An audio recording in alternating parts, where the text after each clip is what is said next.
Hello.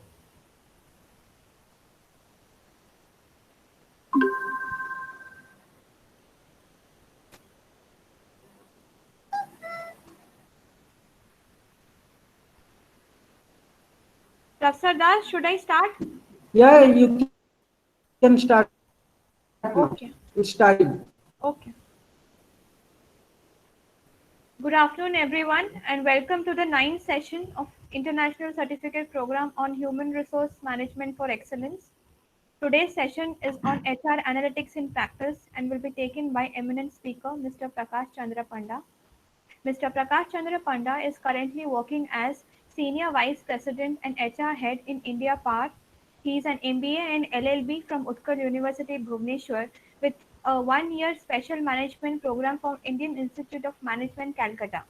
He is a trained Six Sigma Black Belt from GE and Bharti. He has also done Strategic Leadership Development Program from Indian Institute of Management, Bangalore in the year 2012-13.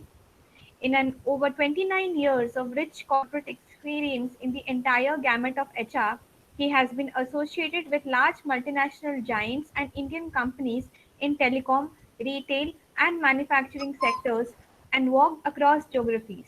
He has been associated with Bharti Airtel, Reliance Communications, Pantaloons Retail, SR Group, Reliance Retail, etc., and has played an instrumental role in these organizations to help build the employer of the choice. Sir, we welcome you. Thank you very much. So you may now continue with your deliberation, sir. Yeah. Thanks, Dr. Smaraki and Professor Das. It's a good opportunity, and I've been associated with ASBM for more than 12 years now, mostly since inception when I was heading HR for Pantaloon Eastern region in 2007, and I know that today this topic is also very important, and the participants also, there is a diverse group from a student to aspiring HR professional to professors of HR to practitioner. I think India and outside. I think I'll try my best to understand the expectations from each one of you. And through my deliberation, obviously, I'll also encourage each one of you to participate whenever you want to ask anything. And by end of the session, definitely we'll have a Q&A. But in between also, in case you have something, I think you can always ask, put it in the chat box so that I can address those aspects.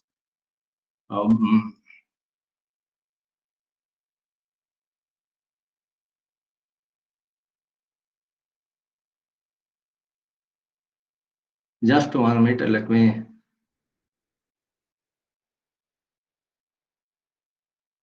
Are you able to see the PPT? Yes, sir, it's visible. Yeah. So,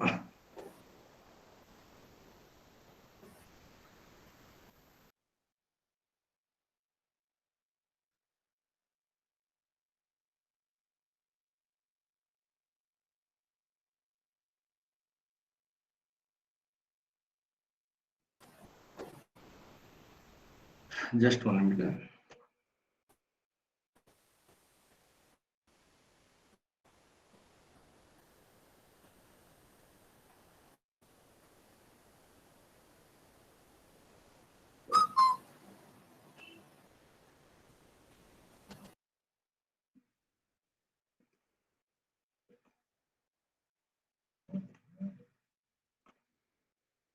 Yeah. So,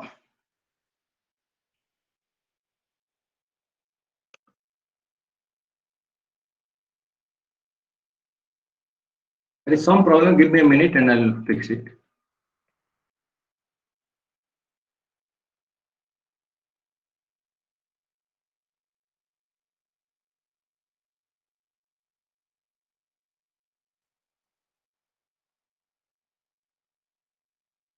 Yeah. Is it okay? Are you able to see the slide? Yes, sir, it's visible, sir. Yeah. So when you look at the HR analytics, I think let's have a look at how the human resource management, the evolution in Japan. I think if you look at the story so far, earlier it was a labor welfare, personal management, labor welfare. Then from there it is personal management, and then human resource management. And right now it is a strategic human resource management. I think in early days, HR started, it was, from labor welfare, and from right now it is a human resource, and also at the expectation of the organizations and business also higher on the HR. Obviously, we are also part of the strategic decision-making process, and therefore the strategic human resource management. So how can an organization add value to its customer, investor, management, managers, employees, and all the stakeholders? And how can HR help? Sir, So if you look at hello, sir, yeah, sir, please make it full screen. there is some, whenever I'm putting, there is some problem, occurring actually. So Okay, sir. Mr. R.N. Mahanti, can you please stop presenting? yes, will you send the slide? Yes, sir. If you want, I can share the slide for you. Yeah, sure. Yeah. There is some, that's what I was trying. Is it now okay? No, sir. Just a minute. Mr. R.N. Mahanti? Is it not okay now also? Sir, actually, one of our participants is sharing the screen, so we are unable to see your presentation. Just Okay. a minute. Yeah, that's the problem. I know. You ask Mr. Mahanti to, Mr. log in again. Yes, sir. Mr. R.N. Mahanti? Mr. R.N. Mahanti? Mr. R.N. Mahanti, stop sharing.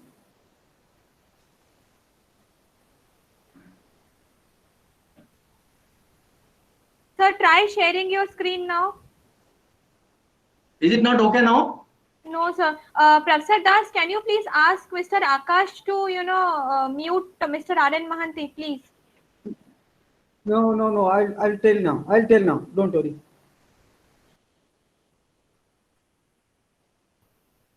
Mr. R.N. Mahanti?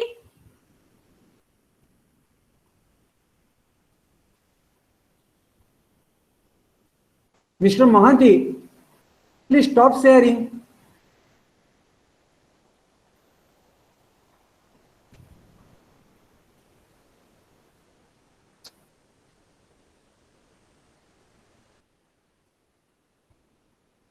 R.N. Mahanti, Mr. R.N. Mahanti, am I audible to you? Please stop sharing your screen.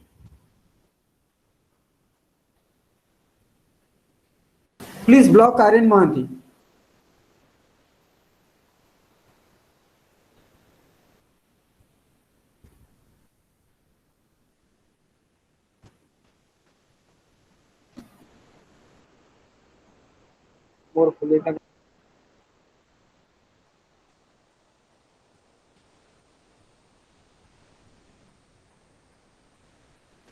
Yes, sir.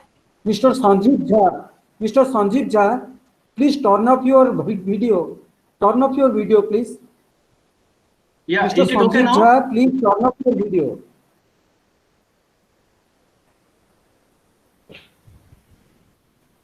Yeah, Sir, you Professor can start. Smarky, is it okay? It's Sir, okay, sir.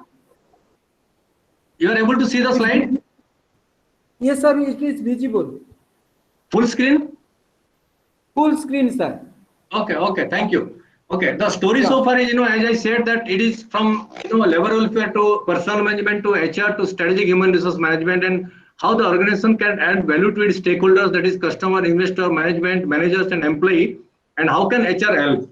So in this context, if you look at, the evolution which has happened, as the evolution happening in the other field, like, evolution of telephone in 74 to 1949, computers to internet in 90s and 2010, its rise of the social media. Similarly, if you look at the HR, traditionally, there are a lot of traditional organizations, structural hierarchies were there. Right now, it is seamless, and the future is going to be boundaryless. As you are seeing that, in the lockdown digital era, you do not know where the organization is, we do not know your boss is. So definitely it is not only seamless, it is boundaryless also. Similarly, look at, earlier it was a detention mindset and loyalty was taken for granted.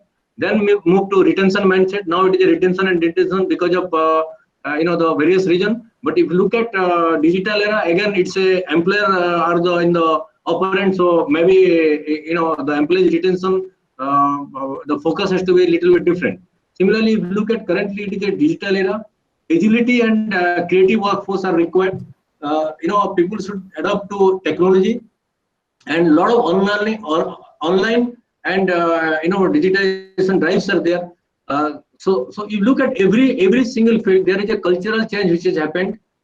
whatever is happening in the past and even present pre COVID scenario. So in COVID scenario, a lot of changes are there. So how HR analytics is going to help delivering all the HR as well as the business deliverables is the focus now.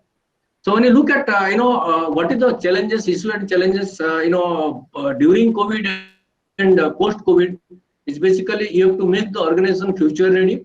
That means you have to look at the voice of the business and voice of the internal stakeholder, and even the process also need to be changed. Productivity, structural and techno-structural environments that has to be advanced. Strategy engagement for talented employees, because right now, though talent management, a lot of discussion is happening. Obviously, a lot of work need to be done in this area. Automation of all the HR processes, because right now in a physical space, a little bit of minimal automation it was, but in a digital space right now that most of us are working from home, obviously the automation plays a very critical role. Digital revolution is basically through the social sites, shrinking on the workforce. So that means the workforce headcount and cost will come down, but new avenues also will open up. This particular COVID definitely is a very challenging time, but it will also give us an opportunity to for new businesses, new opportunities, new things will come. So obviously the workforce need to learn new skills, therefore they will be relevant in the market. Similarly, acquiring retaining, updating the skilled workforce, that is their customer centric, both internal and external will be there. A new normal, obviously part of the people will be adopting the technology, and some people who are having a traditional mindset, obviously they are only ready to work in a physical space, will have a lot of challenge. Everything has to be now zero touch because of the COVID scenario. So looking all these aspects, I think how the HRA can help is basically improve the hiring quality, reduce the attrition, improve experience, productive workforce, improve process, and gain trust. So what is HR analytics is going to help us is make better decision using the data, because in earlier days when the analytics tools are not available, it is the inner intuition of the managers that that was the most of the differentiating factor for the managers. But right now with technology available and people expect zero defect, obviously you have to have moved from the inner intuition or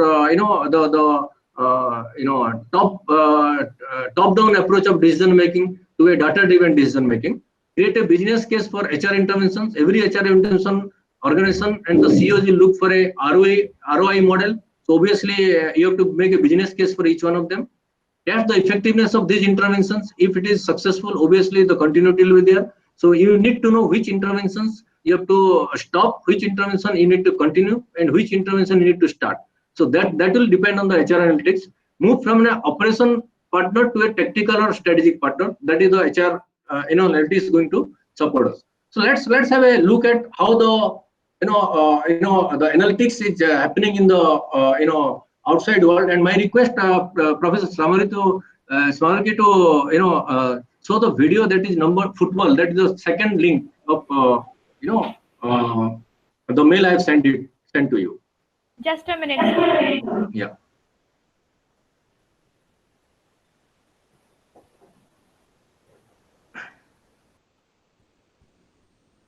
The football video, that is the second one. I have sent you 3 links. So There is some problem. visible? Yeah, it's fine.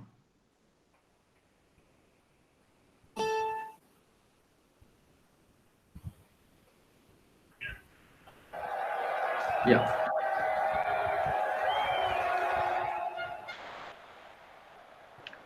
So if you look at the video, I think football maybe early days, it was purely looking at the the player's capability, but right now every single things are being tracked. Our technologies are basically the body pose estimations, players position and body direction, and a lot of forecasting are happening. Then there are a lot of broadcast videos that are capturing every single movement of the players, and based on that they are taking a lot of decisions.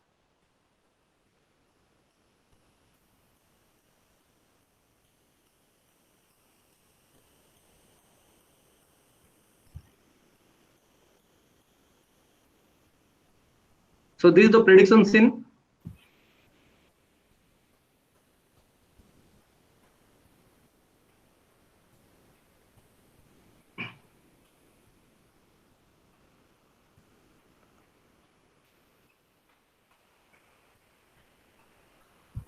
Yeah. So if you look at, similarly, if you look at, every field, sports, today cricket, I think in 2020 era, the analytics use is also very, very high. And players are also watching the video as to which batsman, which bowler, what is the strategy. So all the strategy are based on the analysis being done in every field, be it politicals, be it sports, be it, the cinema, everywhere you look at even in the scenario wherein Prashant Kishore, he has transformed the entire psychology aspect, wherein be it Congress, be it BJP, be it JDU, wherever it is, through analytics, he is able to reach out to every single corner of the country and able to give a lot of analytics, which is helping the particular party to, gain majority to the vote share. I think looking at this, what is important, from HR perspective is also you are able to see the video, sorry, the PPT. No, sir, you have to share again because I Yeah. shared my screen once. Yeah.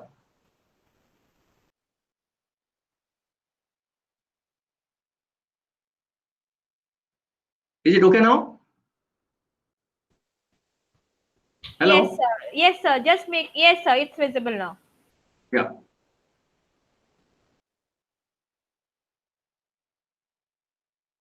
Yeah. So looking at this, that agenda, that today's agenda will be, we certainly discuss about the HR analytics. What is the metrics, levels, and issues in the HR? HR analytics, why, what is measured, and what are the predictive possibilities?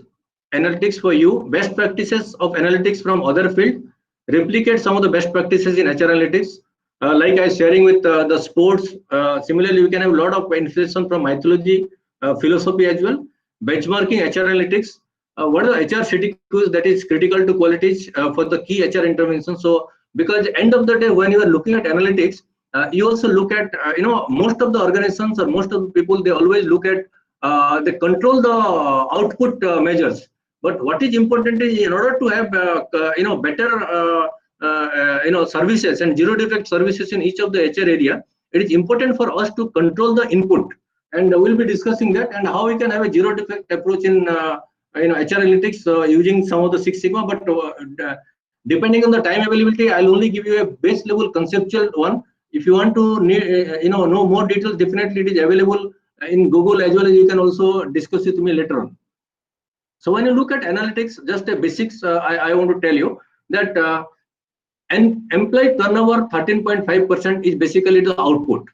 Many times people try to measure the output, saying that how do I reduce the employee turnover? But employee turnover of 13.5 is a data point, and it will give you some kind of analysis as to how it is vis-a-vis the previous year. So maybe a 4% rise, that is the metrics. But what is analytics is inappropriate leadership style of select managers resulted in higher attrition of 4% in a year-on-year basis comparable.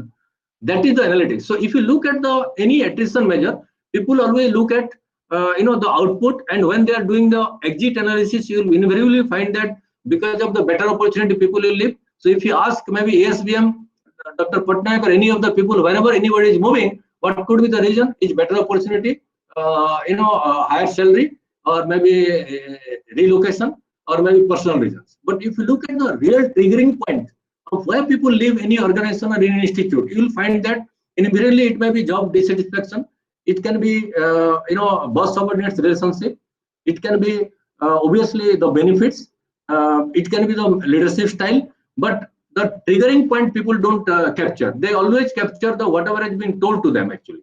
So therefore, the analytics has a very, very significant in getting into the root cause of the problem and put a corrective action so that similar problem will never occur.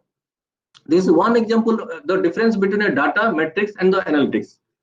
So I think this is just a the analytics. What is a continuum? It talks about the business value and the complexities. So reporting is something is anyone can do. What has happened? That's fine. But how did it? Why did it happen? Is the analysis part. What is happening now is a monitoring part, and prediction is what will happen. How do you control it? How do you sustain it? That predictivity analysis has to be done. Be it the attrition management, be it the productivity analysis, the top key parameters of HR can be predicted if you are having a robust proactive processes in place. The next is obviously when you look at this, how do you look at the various top three HR interventions, right from recruitment to engagement to retention? Is you look at what is the low passage attrition part. The future eye is obviously attrition prediction, attrition segmentation, employee segmentation, and the voice of the employee, understanding that high performer retention, networking analysis. So many things can be done from a predictive perspective. But from a look at the data perspective, always people look at if you do training or promotion or something, you can always retain people. But that may not be always true, because those are the output one. Now, if you look at why HR analytics, I strongly believe in one thing is that as Peter Drucker says, that what gets measured gets managed, what gets managed gets executed. But I have a very simple philosophy which talks about what gets measured gets improved, what gets improved gets paid. If you want to build a high performance culture in any organization, and if you want to have a pay for performance culture, we have to make sure that every single activity that you are doing is measurable, and whatever is measurable, based on the data analysis, you can improve that process. The moment you are improve the process, obviously you can link with incentivizing those things. So if you are able to put measurement system in every single activity that you are doing, and if you are always looking at the improvement orientation, and every improvement orientation, the efforts are being paid, obviously the motivation level of the employees also will be very high, and the moment, and you will be able to build a high performance culture on a continuous basis. That's the power of measurement and power of analytics. Similarly, if you look at the continuous improvement in the productivity, the employee productivity is the key for any organization. It varies from sector to sector. But if you look at, primarily it talks about employee cost per revenue or revenue per employee. This is the output. But in order to achieve this, we have to have a right kind of structure, productivity indices, right kind of structure, people in place. Continuously, you are looking at adding right kind of people to the organization.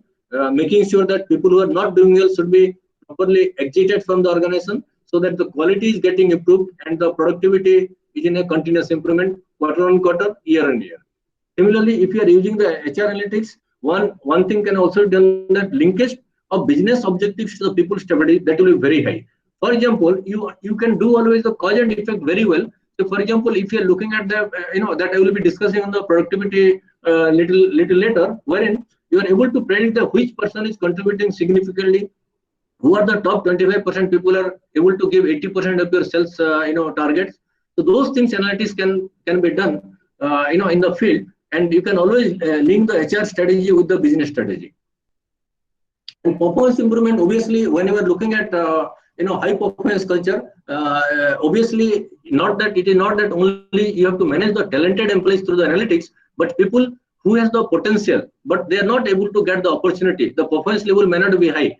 How do you have a strong correlation between the potential and performance, and how do you improve the overall individual as a group team performance? Is something can be done through analytics. Now, if you look at there are various fields in which the analytics can be used, and if you look at an employee engagement perspective, I think I strongly believe in a couple of things. That employee engagement is a key HR intervention in any organization, and it is poorly defined.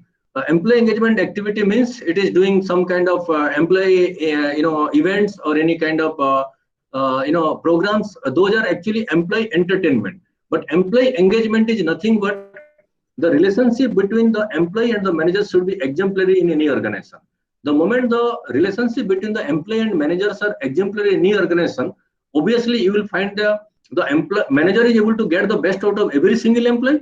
Similarly, the managers also will be able to deliver all the target in his own functionality, and together all the managers collectively can contribute significantly for the overall organizational idea. So if you look at the definition, the definition also, the employee perspective, what is it for me to work here? From an organization perspective, trust on the management and pride on the job. And from a overall HR perspective, you are actually building a high performance culture, and you also are in a position to, your best people are actually participating in the journey of excellence. This particular intervention by ASBM, that is International Certification in HRM Excellence. I think the excellence will come when people understand the definition of excellence, and when you are achieving excellence at individual and team level. There is no competition. That's the beauty of excellence. And excellence only will happen when you are passionate about whatever you are doing. You are able to understand the each and every HR area. You are able to understand what is the best, what is the best practices available in the similar industry from other industry, and how you are able to also execute those things in your organization, replicating those best practices in your organization, and having a strong linkage between the employees' contribution, managers' contribution, and overall organization contribution.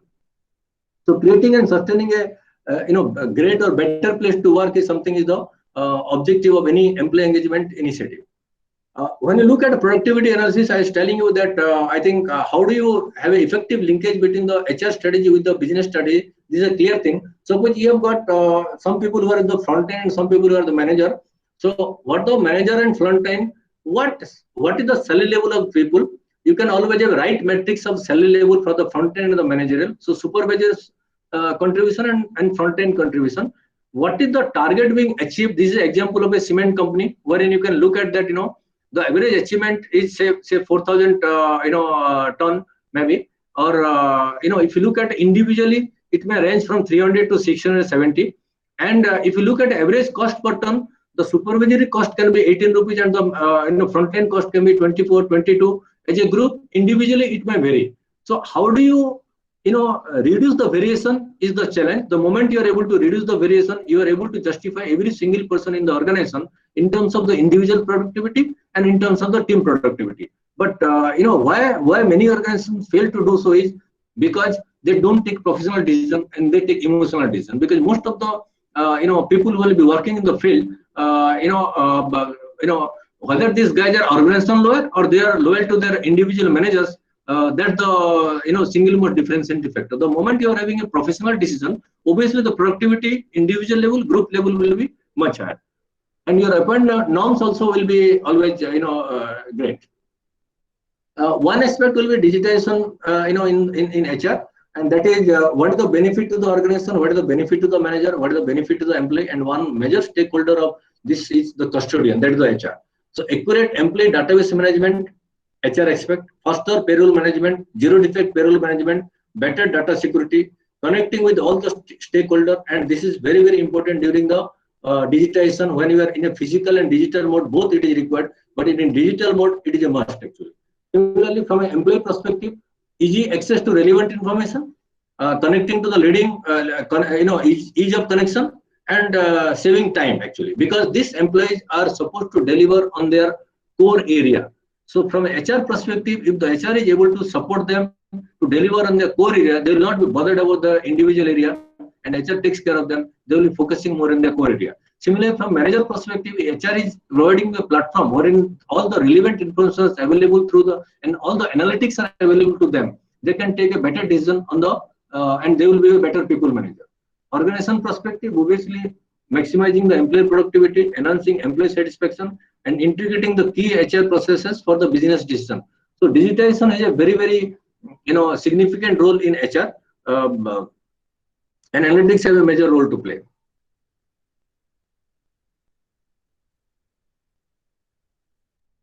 I'll just keep one or two in the football. So AC Milan actually they do the contact management depending on each player's what is their current health, fitness level, and contact decision are being taken based on a lot of analytics.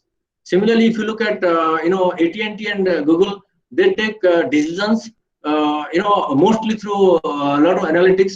Right, not from only academic record, but they look at what is the quantitative analysis and demonstrate ability to take initiative for better predictor and high performance on the job. So it is not about the academic record, but probability of contributing significantly when they are on the job. Lot of such case studies are available. If you look at Google or any of the YouTube and all, you'll find, if you're interested to know more about this. This you can, Professor Smarik, you can put the video on Jara, please.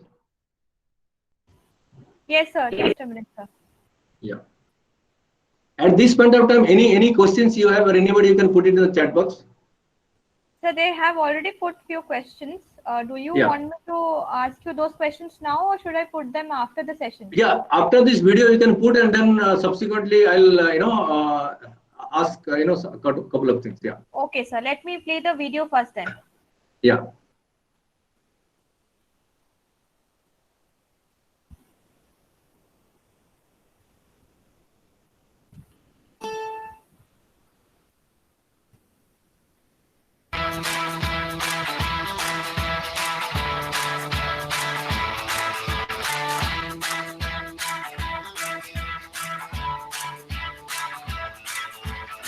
$11,000 designs every year. Vis-a-vis the competition, look at that, how they are.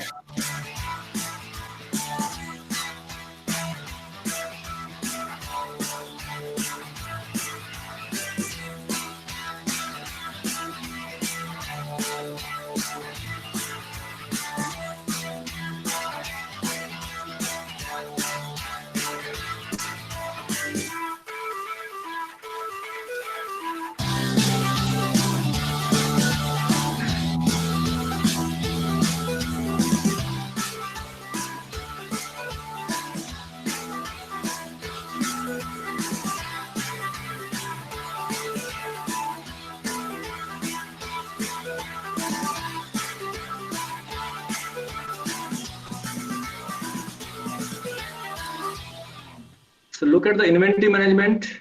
Yeah.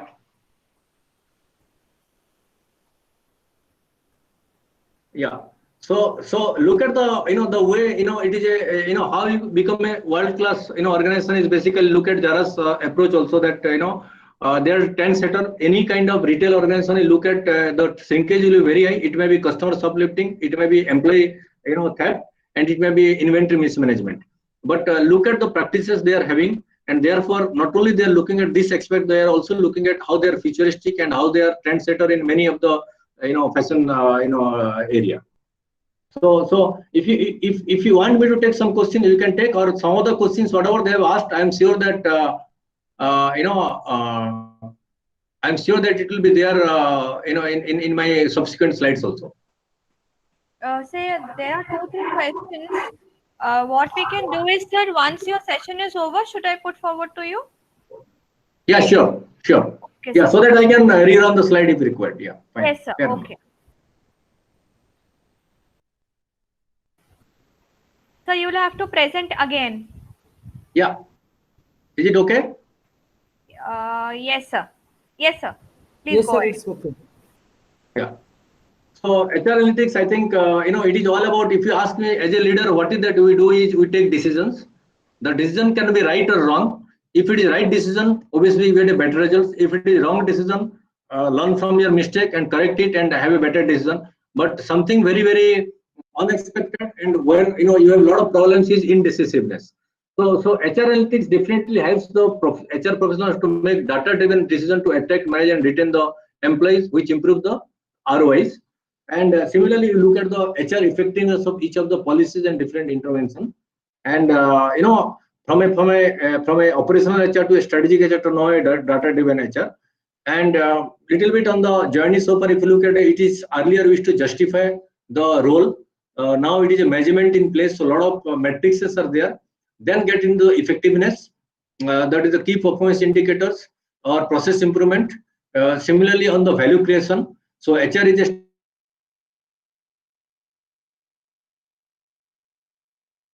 partner, a very important role next to the CEO. So and the impact is obviously the change management. I can share my personal examples of wherever last 30 years I worked in maybe around 9 organizations, and my average tenure is 3 to 5 years. Simple reason is it is not about getting a right opportunity, or it is not about getting more lucrative benefits. It is all about the opportunity to transform the organization, wherein you get immense satisfaction.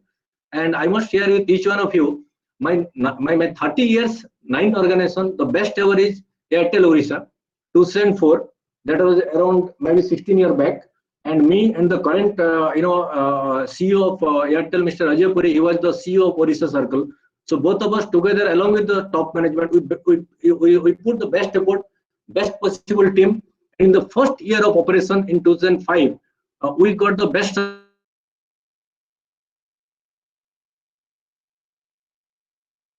Circle award. Just kind of revenue contribution and getting the best circle award, business excellence award. Why did it happen is, be it the customer market share, revenue market share, Airtel was more than 50% as compared to the other competitors. So if you look at till Jio come in 2016, till 2016, Airtel was 51% market share, vis-a-vis all other operators like Voda, Idea, Aircel, together they are contributing only 49%. So that's the kind of excellence we achieved. Look at the people perspective, the engagement score was pretty high, HR capability index was pretty good, 2004. Network quality was always more than 99%. So right now you're, all of us are using these 2-3 players, and always you will feel that if you are getting through, it's a big, benefit that you are getting. I mean, there are a lot of intervention in the call quality as well. So you look at, customer satisfaction index, it will be much superior. So those kind of excellence we achieved in every field. So that is the value creation HR has done even in 2004 when I was part of Airtel. And look at the change, the impact. Today, most of the people who are part of the journey success story are in the leading position across India in various organizations. So therefore, when you are looking at the HR effectiveness part, I must tell you, it is all about the perception. How do you manage the perception of the people, perception of the top management, perception of the people managers. Similarly, the results. Results means be it recruitment, be it attrition, retention, be it induction, be it training, be it performance management, be it your employee engagement, be it talent management, be it compliances. Everywhere there is an opportunity to achieve excellence and achieve zero defect. So if you look at what problems HR analytics solve is, yes, how to increase or decrease, what is the X factor, why it should be done. So you look at the performance management, you talk about what is need to be done is the KPI part, but how it is to be done is important, and many people fail on how it is to be done. So that is the potential part, performance part, potential part. What and how the impact would be, when did it happen, when would we happen, who is part of this. So you look at all their problems, HR and the solutions can be, like I already shared, that HR metrics is based on the high impact HR interventions, right from recruitment to organizational effectiveness. And some of the examples of HR metrics is, obviously, if I ask some of the participants, can somebody tell how many KPIs can be there in the recruitment, the key performance indicators? Can anybody share? And what are the top 2-3 KPIs? You can unmute or you can share. Participants, please. Anyone? Yeah. Because otherwise it will be a little monologue. So I want at least some participation from each one of you. May I, sir? Yes, please go ahead. Okay, thank you. Sir, good afternoon. Yeah, my name is Lopa. Yeah. For me, the major KPI would be for recruitment. Number 1, time consumed to close the position. Yeah. And number 2, cost for recruitment. Yeah. I feel these two are topmost ranked. Yeah, thanks. Anybody else? But you feel that how many KPIs can be there? These two are important, but how many can be there? Any guess? It should not be maximum, but 4 to 5 KPI should be there. 5, okay, fair enough. Any other view? Okay, so very rightly said, it is the time to hire and cost per hire, the top 2. Then in early turnover, time since the last promotion, revenue per employee, performance and potential, engagement rating, cost for HR, ratio of HR professional to employee. This is very critical because then they justify that HR करता क्या है, तो HR क्या करता है आपको justify करना पड़ेगा. Ratio of HR business partner per employee, turnover, effectiveness of HR software, absenteeism. So these are some of the example of HR metrics. But you will be surprised to see that in HR metrics, like I said, every single job you are doing, all work is a process, and every process should have a KPI. So when you look at the recruitment, as ma'am rightly said, that there are 2 things people look at is the recruitment turnaround time and the cost of recruitment. But if you look at quality of hire is extremely important. I can do a turnaround time because of pressure from the business, and I can also use low cost avenues to get a guy. But suppose within 3 months the guy is leaving, then what happens? It is a non-quality, price of non-conformance, non-quality. So if you look at you have to look at the quality, you have to look at the cost, you have to look at the response time, and you have to also look at the process. These 4 are very, very critical. If these 4 are you have got a analytics toward these 4. And if you are present in the historical data and the price of non-conformance, if you are not complying to this 4 area, what is the organization is going to suffer? If you are able to put it in a quantity term, organization will be always supporting you in terms of having the best practices. Now, if you look at the HR matrices only in recruitment, I can have a 50 KPIs, and all 50 are important. These 2-3 are definitely, that is the output. The moment you are focusing only on the output, obviously you will put a lot of effort to improve. But if you are putting the efforts on the input measure, then output will come automatically. Like Bhagavad Gita में बोलते हैं कि काम करते जाइए, results को अपेक्षा मत कीजिए. काम करते जाइए, अगर अच्छा काम करेंगे तो रिजल्ट्स ऑटोमेटिकली आएगा. So you have to look at the input measures. Look at this. The employment brand, the employer brand, external hire rate, new net hire ratio, new position recruitment rate, new positions recruitment ratio. Then career path, cross-functional mobility, internal hire. So there is internal recruitment, external recruitment. So because whenever you are looking at organization always employee feel that why this guy has been hired, why this manager has been, why opportunity is not given to me. So the company need to tell very strongly that look, we are hiring from outside only if talents are not available within. So therefore, to become a good employer brand, obviously you have to look at this, a lot of measures. All are important. Look at the retention. It is about employee commitment index, employee engagement index, employee retention index, top 5 rate of retention, average termination value, the full-time equivalent termination value per full-time equivalent, involuntary termination rate, many such metrics are there. If you are looking at each and every metrics, it is possible that you achieve zero defect. If you are measuring the input, obviously you can achieve zero defect. Similarly, look at the performance management, career management, look at the training hours, training feedback score. You have to look at the quality, the quantity, both, but quality is important. The coverage, are you also ensuring that 100% employees are getting the training regularly? Then again, look at behavioral training, skill training, functional training. Are you also giving equal importance to every single employee? Are you able to do a diagnosis? Because whenever you are talking about training, you have to replicate something from the medical, hospital sector. See, the diagnosis is important. So if you are able to diagnose what is required as a training, you are able to make improvement on that particular individual and the team, and they are able to build the capability and contribute significantly in their own functional area and overall to the organization. But the diagnosis is not prepared, and for the sake of doing training, you are only looking at the mandate. That will be quantitative one. That is not a qualitative one. So you have to look at the 4 level of training effectiveness. What is the the immediate feedback, the learning perspective. Then comes the behavioral perspective from the reporting manager, whether there is improvement or not, and then you are looking at the result perspective. If you are able to measure the training effectiveness, then obviously the ROI will be better and organizational support also will be there. Similarly, look at comp and benefit. There are lots and lots of KPI, because this is important. You have to understand that when you look at analytics, these are the area you need to have a data point and have to have a data-driven decision. And why it is important a data-driven decision is, I'll tell you, being a Six Sigma black belt, I also can tell you, it changed my entire perspective, the way I look at HR, the way I look at the organization. I look at from a customer perspective and a supplier perspective. I don't look at only input and output perspective.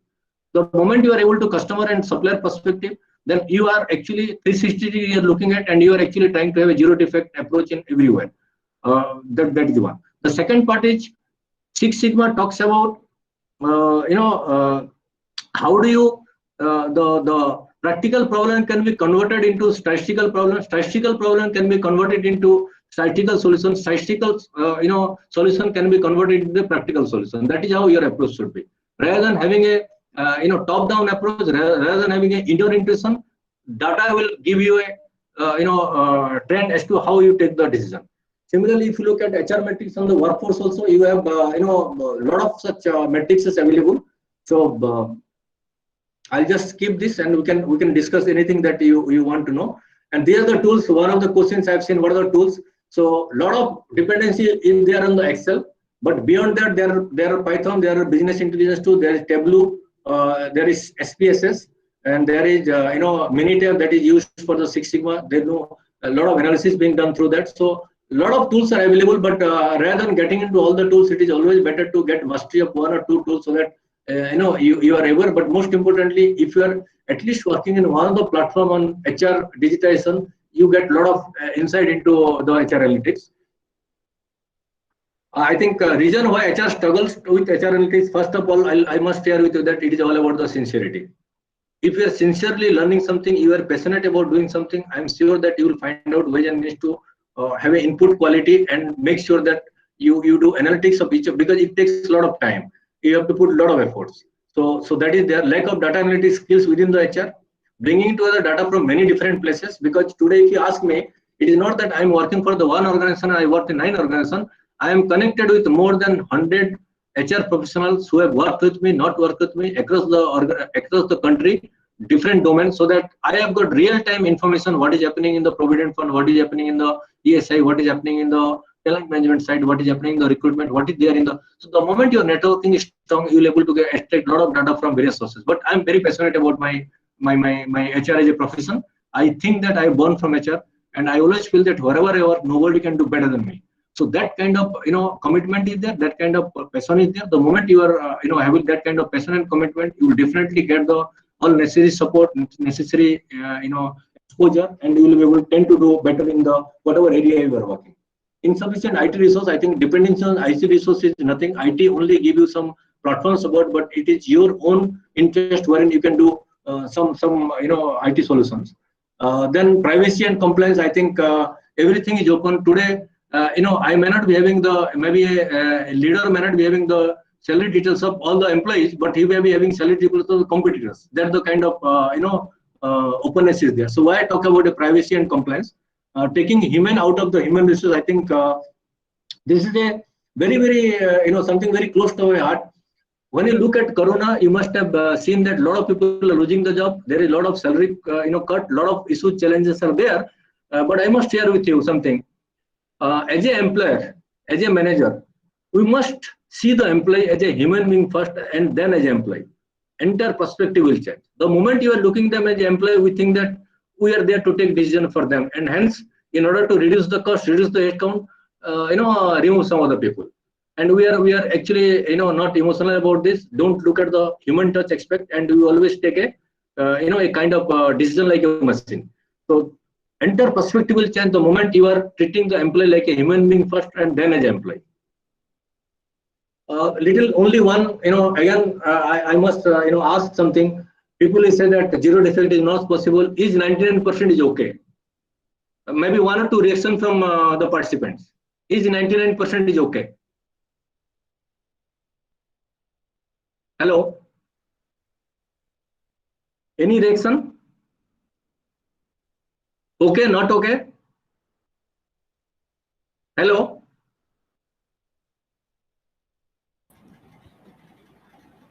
Are you able to hear? Professor Das? Can I come again, please? No, sir, it's always 100%. Yeah, it is 100%. 99%, anybody is favor of 99%, it is 100% is not possible. Any counter this thing? Sir, as we can say that nothing is perfect, or we always have room or scope for improvement. So can it we go with 99 and Then okay, you feel. okay, sir. Yeah. So ma'am, I'll tell you. I mean, Six Sigma is 3.4 defect in million opportunity, and I'll give an example to you. Like this is fine, absolutely, this is practical, but it is also a mindset of all of us. For example, if I ask you how many times in morning when you in a 360 day, how many days you skip cleaning your teeth in the morning? It is 100%, right? Yes, sir. So whenever we leave home, how many times it happens that you don't lock the door? 100%, right? Yes, sir. So in personal life, most of the things we try to achieve 100% because we know the price of non-conformance. But in professional life, we think that somebody else will do maybe. That is one. Second thought is why this zero defect effect should be there. I'll give a very practical example. Suppose from Bhubaneswar to Calcutta, Indigo Airlines tells you that I'll give you one side ticket 500 rupees, but I will give you 99% assurance. मतलब आप जो 100 बार आप एक हफ्ता में आना जाना करेंगे तो एक साल में 104 बार जाएंगे, 104 बार में से एक बार जरूर फ्लाइट टपकेगा ही टपकेगा, मतलब 99% एश्योरेंस है एक बार टपक जाएगा डेफिनेटली, क्रैश तो होगा. What will you do? You will take that and you will go for the other competitor aircraft which talks about 100% assurance and maybe 2,000 rupees, right? So very clear. We always look for a 100% assurance because airline industry work on a 8 sigma level. Therefore, you find that air crash is very, very less. And thankfully in India, if you look at every 10 years, there may be a air crash. If you look at the opportunity in the, the defect rate per million is very, very low actually. It is at a 8 sigma level. So I think if you dedicatedly, if you are passionate about this, if you are looking at the right data set and if you are having a right mindset, zero defect is possible in many places. Zero defect doesn't mean that you are getting 100% marks in all the 5 subjects that you are having, 10 CGPA in all the exams. No, I think it is all about what is the best possible target that you can achieve and you are surpassing the target. So therefore analytics also it can be done in, if you ask me, if whatever I don't achieve, I don't share. If you ask me, have you achieved zero defect in any of the HR area? There are plenty. So for example, I'll tell again 2004 Airtel Odisha 6 months I had a zero attrition. So zero attrition is not a joke actually. When attrition will definitely happen, people will employ you definitely, But how do you manage this? Is through your input quality check. So if you look at, let's maybe end of the session, maybe another 5 minutes I'll close so that we can go for the question and answer. So if you look at the a mythology and philosophical perspective, this is something very pet. I think as a manager, as a leader, we always look that somebody comes to you saying that bichara ka salary bahut kam hai, give him some hike. Somebody say that maybe he is not getting a right opportunity, or there is the fair treatment is not giving to people. So take some lessons from this is a great story from Dr. Devdutt Patnaik, which talks about Krishna has this childhood friend called Sudama. Sudama definitely, he was the poor guy. He made a visit to Krishna and he gave him a puffed rice. And Sudama could understand that what Krishna requires actually, and therefore he gave a lot of wealth. The moment Sudama returned to his home, he found a lot of overflowing with wealth and he was delighted and surprised also. Similarly, look at Arjuna, again, Krishna's friend.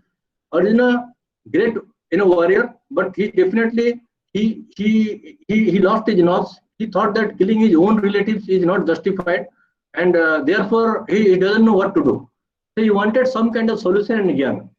So it is Krishna who gave them the Gyan, saying that, look, I think for a great cause, you have to fight and just, go ahead and you are a good fighter and you will definitely win. So just imagine, as a manager also, we come across similar kind of scenario. Some person come and ask for you some benefits. Some person comes and asks you some exposure. But always we feel that, benefit is money is important, but money is important, but not everything. We have to think in this way. And therefore you have to look at, knowledge creation also. And just imagine that Krishna would have given Gyan to Sudama and money to Arjun. It would have backfired. आपके पास खाने के लिए पैसा नहीं है तो आप ज्ञान देते हो, तो वाला बोलता है कि भैया पैसा है तो दो या तो फिर ज्ञान मत दो. तो कृष्णा को भी सुदामा ही सुनाई दिया होता.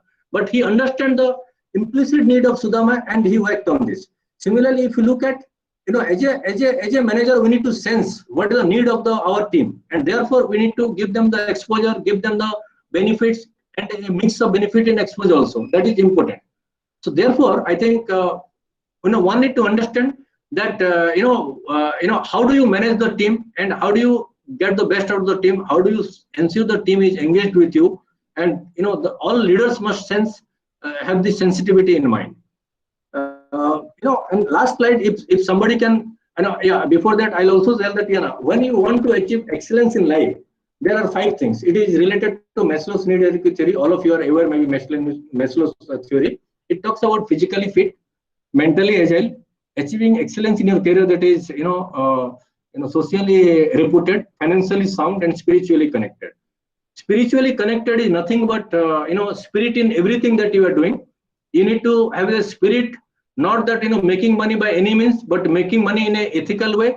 At the same time, be a good human being. When you talk about level 5 leadership, it is about professional excellence and personal humility. The personal humility will come only if spiritually you are connected. Physically fit, I strongly believe, I must share my personal example. 30 years I've been working. I've not taken a single day of sick leave. And today, at the age of 50 plus, I've done at least 10 half marathon, and I play all kind of sports to make myself fit. Mental agility, 24/7, available for your profession, for your organization. At the moment you are able to do, and for your family, obviously. So the moment you are able to do, automatically you will achieve excellence in your work life, because you are contributing significant time in your work area as well as personal area. And obviously, once you are achieving excellence in your work area, financially you will be sound definitely, because you need definitely money. Look at the current scenario, whether it is health, education, anything that you want, you need money definitely. And then spiritually connected. Once achieve 4 things, that is what my thought on the the 5 Maslow's need hierarchy theory. And if you look at beyond IQ, EQ, there is spiritual question, there is social question, that is the networking side, there is a vision question. Each one of you should have personal and professional vision. So if you are addressing this, we definitely tend to achieve excellence. And finally, if I request someone to read this, it will be good for me. Someone, please. This is a very motivational, story. Any volunteer, please? Sir, shall I read it? Yeah. The important things in life. Yeah. A philosophy professor stood before his class with some items on the table in front of him. The class began. Wordlessly, he picked up a very few large and empty mayonnaise jar and proceeded to fill it with rocks about 2 inches in diameter. He then asked the students if the jar was full. They agreed that it was. So the professor then picked up a box of pebbles and poured them into the jar. He shook the jar lightly. The pebbles, of course, rolled into the open areas between the rocks. He then asked the students again if the jar was full. They agreed it was. The professor picked up a box of sand and poured it into the jar. Of course, the sand filled up the remaining open areas of the jar. He then asked once more if the jar was full. The students responded with a unanimous yes. Now, said the professor, I want you to recognize that this jar represents your life. The rocks are the important things, your family, your partner, your health, your children, things that if everything else was lost and only they remained, your life would still be full. The pebbles are the other things that matter, like your job, your house, your car. The sand is everything else, the small stuff. If you put the sand into the jar first, he continued, there is no room for the pebbles or the rocks. The same goes for your life. If you spend all your time and energy on the small stuff, you'll never have room for the things that are important to you. Pay attention to the things that are critical to your happiness. Play with your children. Take your partner out dancing. There will always be time to go to work, clean the house, give a dinner party, or fix the disposal. Take care of the rocks first, the things that really matter. Set your priorities. The rest is just sand. Thank you, sir. Yeah, thanks, ma'am. I think I am sure that it is understood to everybody. I think the purpose of this is when you look at HR analytics, also you have a choice to take inner intuition, decision by inner intuition. Don't look at the data, and you say that you are experienced, 30 years of experience, so you can take a better decision.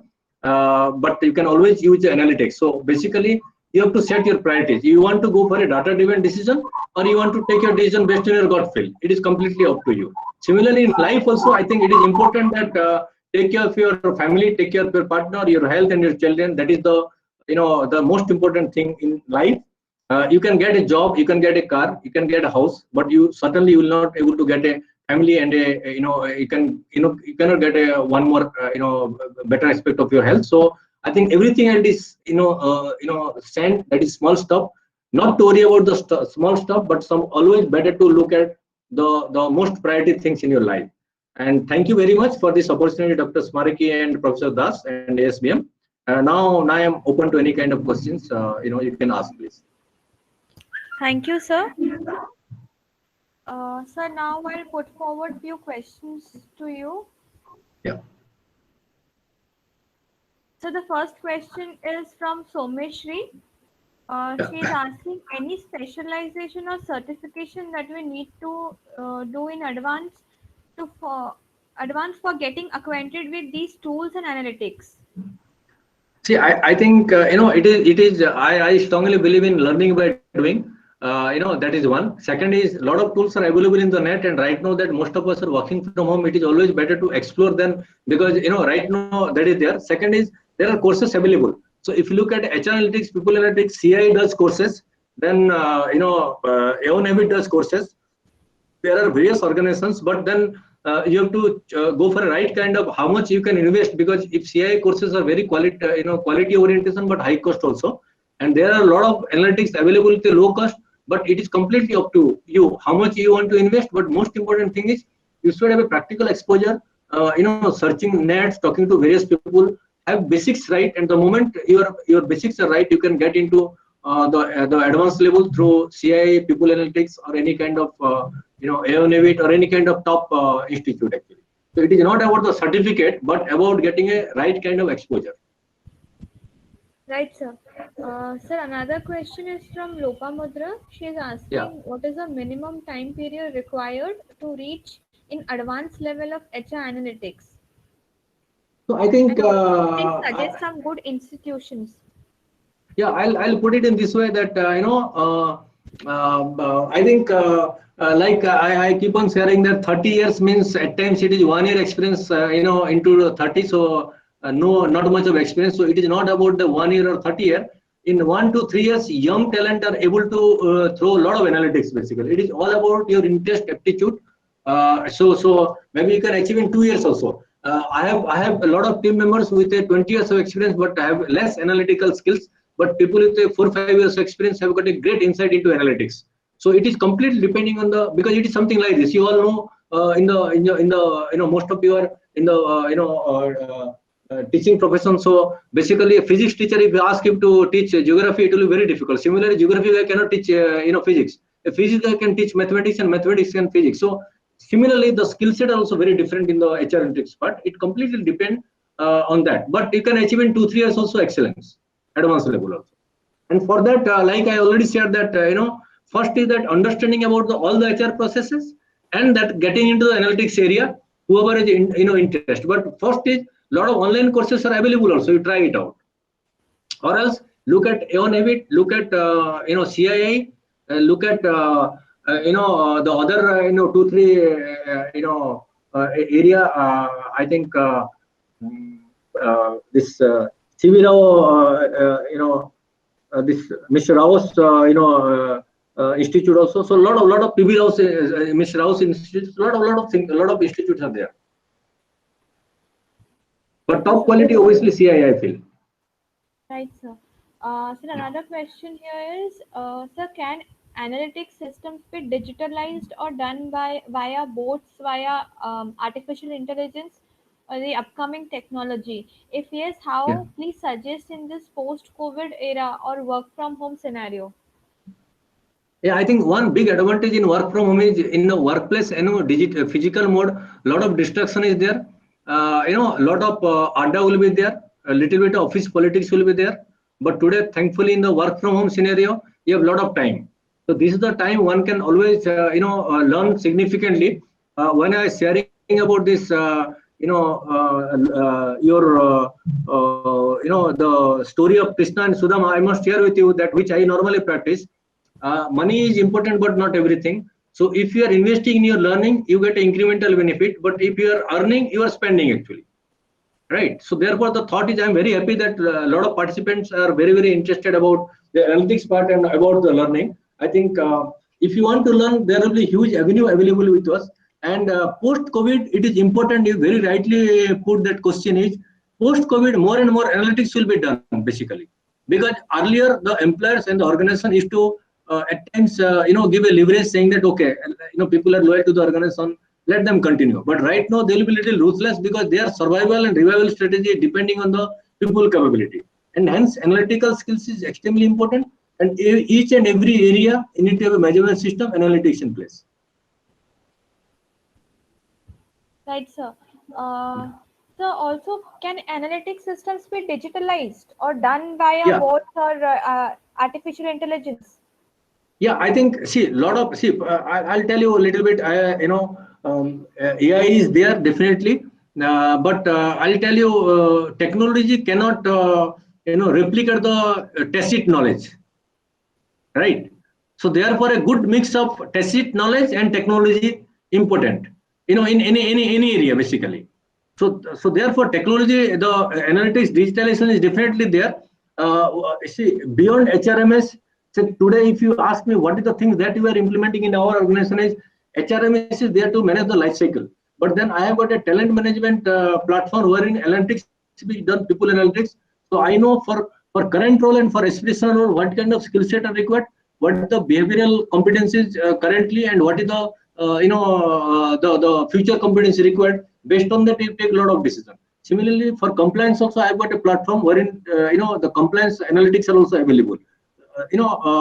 Similarly, I am also looking forward for the e-learning module, which is linking with the competency-based,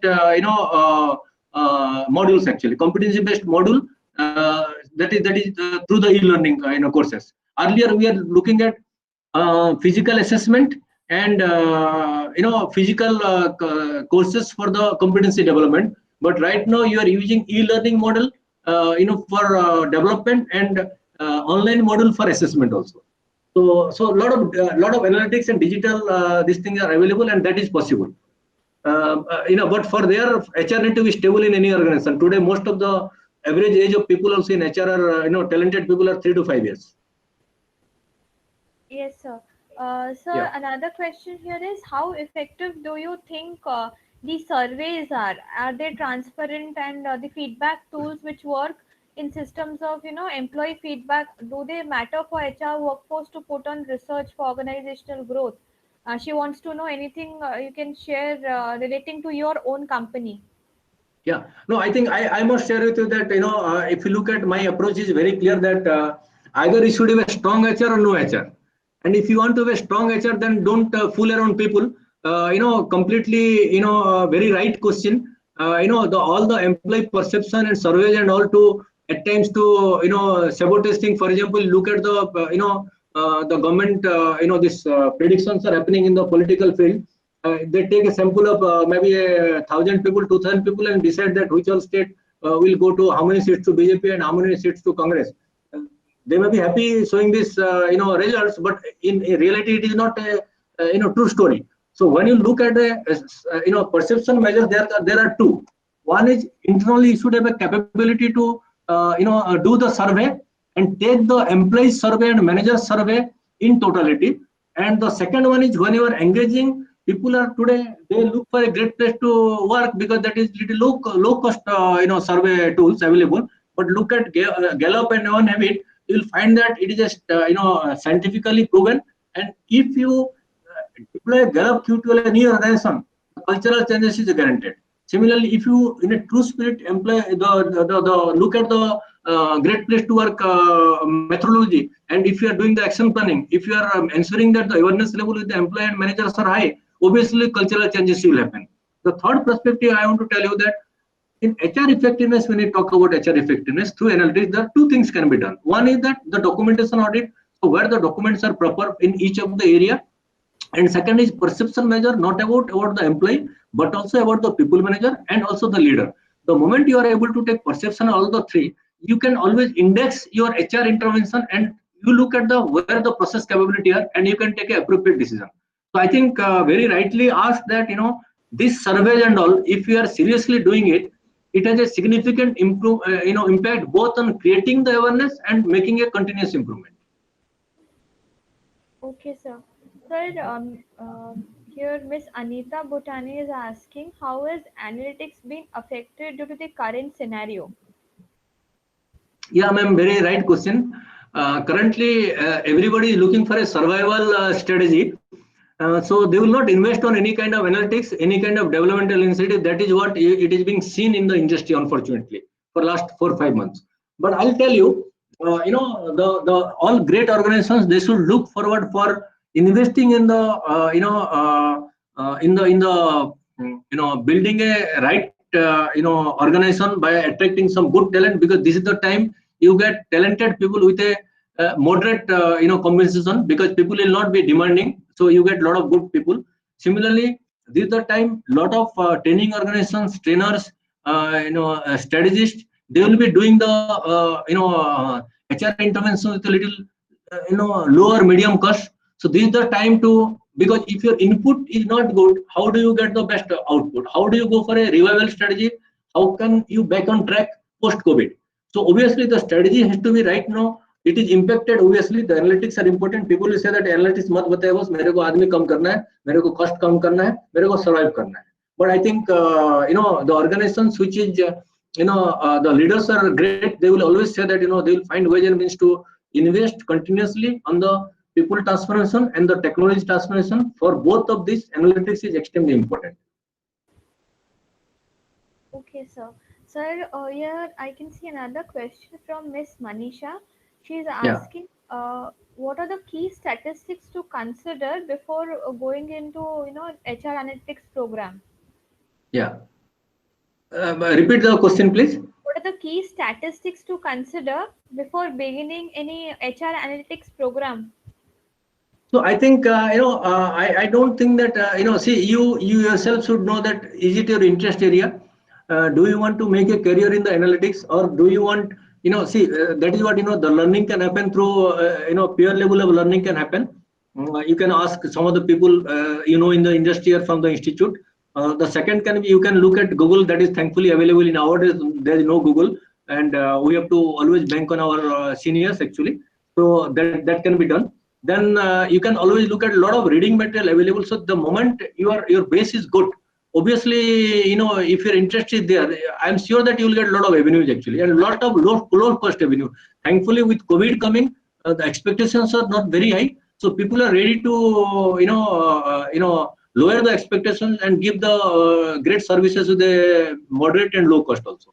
So those things are available, and there are the second thing I'll also ask you is you please attend some of the training programs being done. Like today, ASBM had done this 1.5 hour session.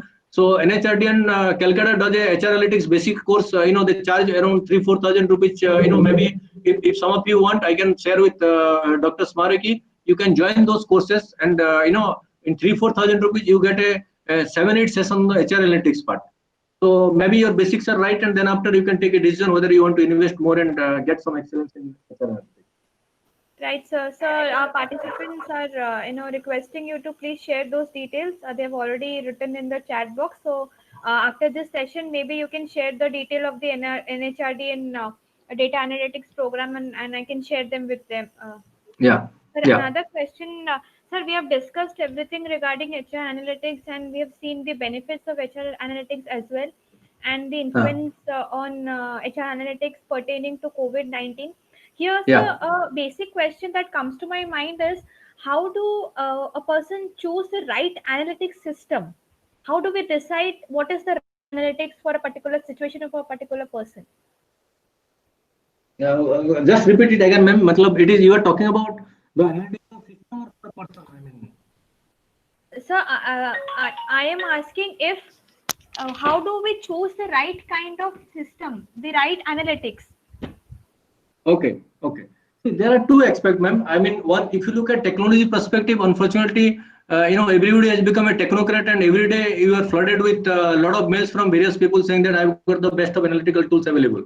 Okay, you always ask for reference, which are similar organization or similar people are using it. Are they benefited? Because that is the best thing that can be done. Number one. Number two is that whenever you are talking about any kind of analytics, you have to have a business case for this, whether it is worth investing so much of time and effort in getting these analytics done. Otherwise, if you are, make simple things simple, don't make simple things complex and complex things simple and waste your time. Make simple things simple. So analytics is required where it is, if you have got a large data and if you are struggling to take a decision, you always look at analytics. So I'll give a very simple, I'll simplify this for each of the participants. I strongly believe in one thing. When you want to make a process-driven organization, obviously politics will be very less in any organization today. And the process-driven is reporting manager, review manager, be it leave, attendance, training, performance management, talent management, everywhere the employee, reporting manager, review manager, and HR are the part of the decision making process. The moment you are taking a consultative and collaborative decision, the decision accuracy also will be very high, and the favoritism and fairness, favoritism will not be there, fairness will be very high. So similarly, if you have got such a robust system, then next level is for large data you can use analytics. For which all area where you are not able to take a decision, then only you should use the analytics, so that you can always make a better business case. Whenever you want an investment, obviously the top management will ask for an investment and ROI, and therefore you have to justify that if you don't do it, what is the price of non-conformance, and if you do it, what is the price of conformance. So it is a contextual part. There is no right or wrong answer to this. Yeah. Right, sir. So these were the few questions that I could see in the chat box. Yeah. Thank you very much, sir. You have always been Yeah. very kind. Whenever we request you to come and join us, you have always been very kind in accepting our requests. So thank you very much, sir, for taking all the questions and sparing your valuable time, sir. Yeah, I think I must compliment Dr. Smaraki, you, Mr. Professor Das for this, and I also must compliment some of the participants like Lopamudra, Somasri, then Manisha, Anita Bhutani. I think they have been continuously engaging and asking a lot of questions. I think participation was pretty good. I really Swati, I really enjoyed this session, and thank you very much. Thank you all. And have a great career ahead wherever you are working and whatever you are doing. Yeah. Thank you, sir. Sir, we request you to kindly share your PPT. Our participants are requesting you to kindly share the PPT with them. Yeah. I'll share the PPT, Dr. Smaraki, but what I suggest is you give in a, like I'll share all the 40 pages or whatever it is. You give them in small piece. The reason is that the moment you give it, nobody will read it. But if you are giving it, if some people are interested, you ask some quiz. If they are actually using it, then you can give the next PPT, so that it will be better for you and them also. Sure, sir. Okay. I will do that, sir. Thank you very much, sir. Yeah. Okay. Bye. Bye. The bit of information for the participant. Tomorrow the session is on HR scorecard, and it will be taken by Mr. T.S. Babu. The same time you need to join. Also, please share your feedback on today's session, which has already been shared with you. And we have shared books with most of the participants by now, I believe. People who have not still shared their information with us, the detailed information, we request them to please share, enabling us to share the books with you people. Thank you very much.